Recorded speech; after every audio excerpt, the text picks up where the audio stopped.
The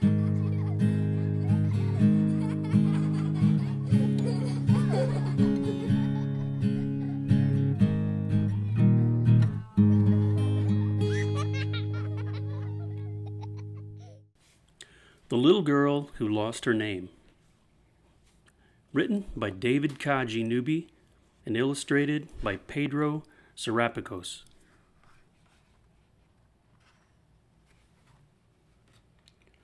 One day, a little girl awoke, sat up and rubbed her eyes, looked over at her bedroom door, and got a big surprise. Her name, which she had stuck there, shock horror, it was gone. What exactly was she called? Sam?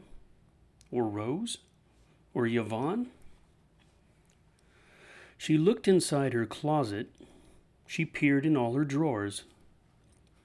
She searched underneath her bed, crouched down on all fours. No luck. Her name had vanished. It wasn't anywhere.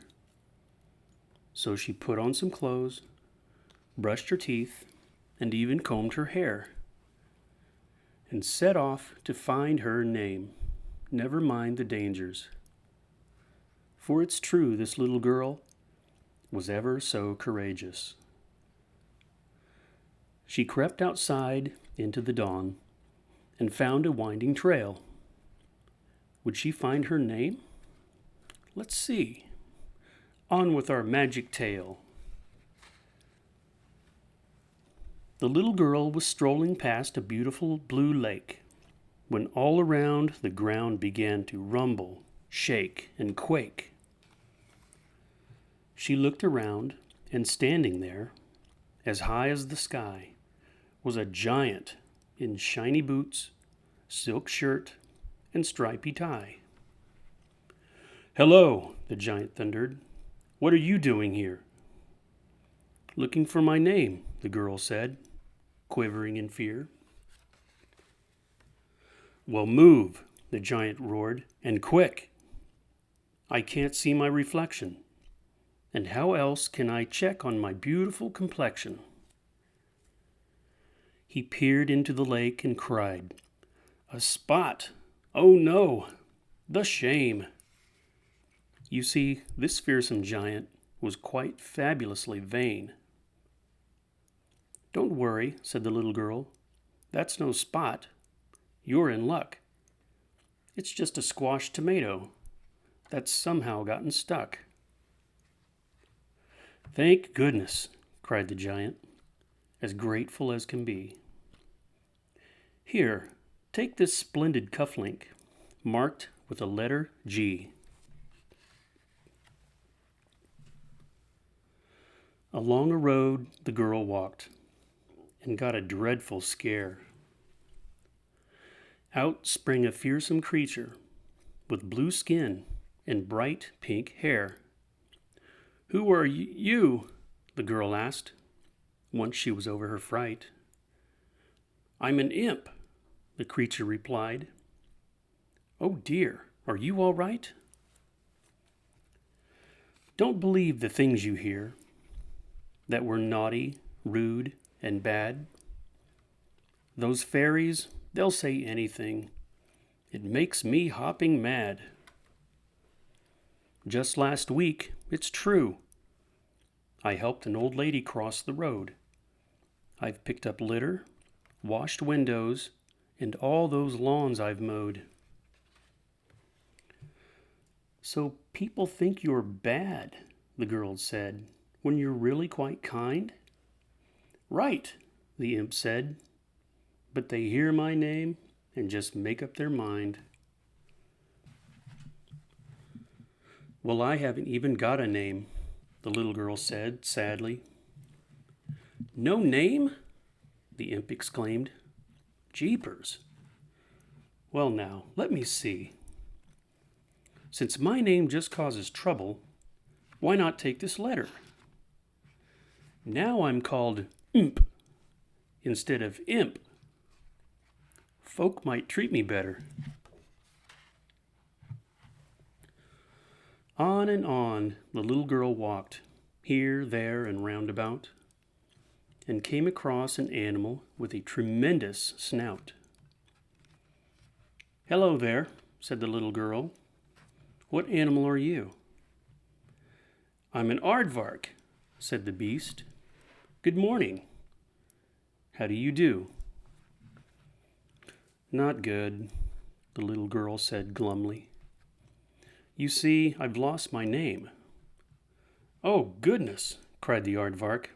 "What a dreadful shame."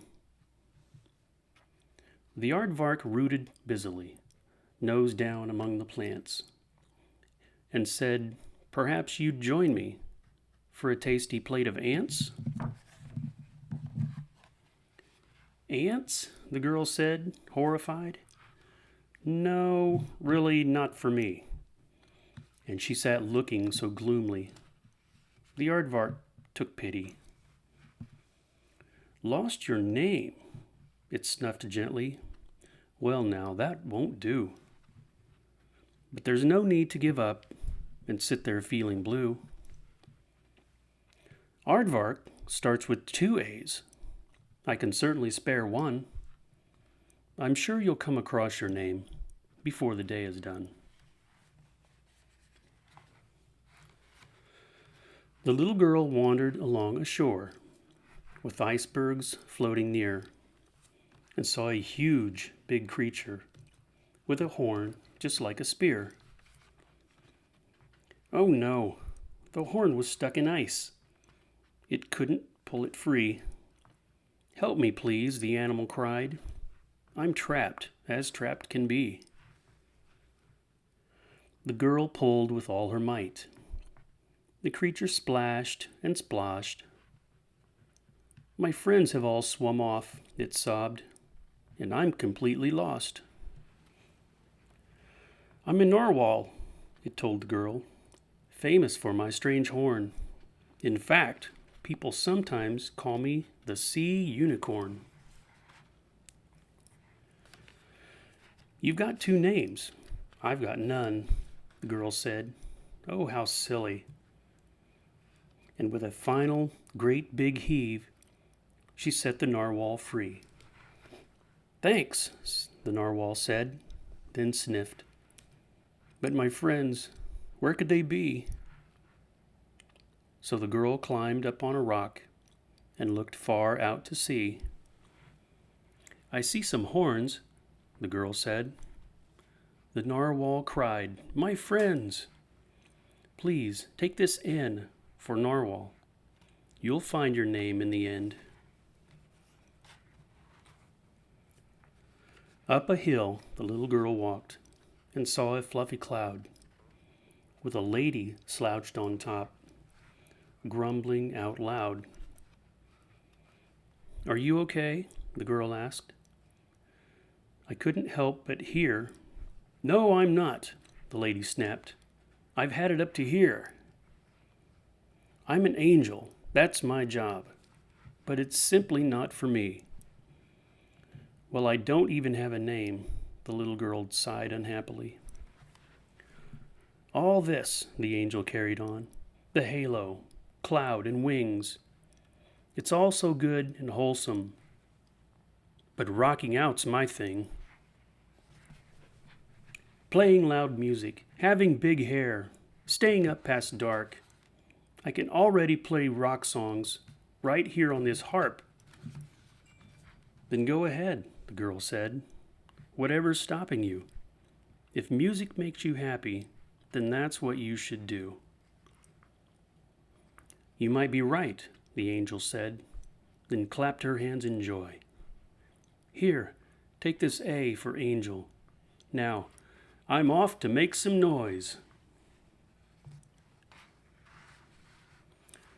The little girl turned around and skipped back the way she'd come, past all the wondrous things she'd seen and all the things she'd done. The letters she'd been given, can you guess what they spelled out? That's right, the name she thought she'd lost was found again, no doubt. "Yippee!" the girl cried happily. "Hooray! Never say never. Oh, that was the best adventure any girl had ever. Up the winding trail she walked and crept back to her house, into bed, under the sheets, as quiet as a mouse. She felt so tired and weary, her head one happy whirl. What a quite amazingly courageous little girl, called Gianna. The end.